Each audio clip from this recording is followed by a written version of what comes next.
তো হে ফ্রেন্ডস, তো আজকে আমি আবার চলে এসেছি কি করেছিলাম আজকে আমার লাঞ্চ মেনিউ নিয়ে। তো আজ করেছিলাম রাজমা চাওয়াল আর পাঁপড়। তো রাজমাটাকে ফার্স্টে আমরা ধুয়ে নিয়েছি, মানে ভিজিয়ে রেখেছিলাম আমি ওভারনাইট। ধুয়ে এটাকে বয়েল হতে দেবো। তো সব মশলা দিয়ে দেবো এর মধ্যে, নুন, হলুদ, জিরের গুঁড়ো, ধনের গুঁড়ো আর রাজমা মশলা সব মিক্স করে নিয়ে আর ভালো করে টাইট করে এটাকে আটকে সিটি হতে দেবো।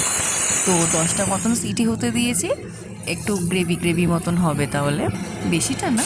তারপরে তেলের মধ্যে শুকনো লঙ্কা, জিরে ফোড়ন দিয়ে পেঁয়াজ বাটা, বেশি বাটা না, একটু দাঁড়া মতন, তারপর আদা রসুন পেস্ট, টমেটো পিউরি, তারপর রাজমাটা দিয়ে আমাদের বয়েলড আর ওই স্টকটা দিয়ে নেড়ে চেড়ে নিয়ে তারপর বাটার দিয়ে ফ্রেশ ক্রিম অ্যাড করে তারপর লাস্টের দিকে আমরা গার্নিশ করব কোরিয়ান্ডার দিয়ে। ব্যাস, তাহলে আমাদের rajma ready. Yummy yummy creamy rajma. ভালো লাগলে অবশ্যই চ্যানেলটিকে সাবস্ক্রাইব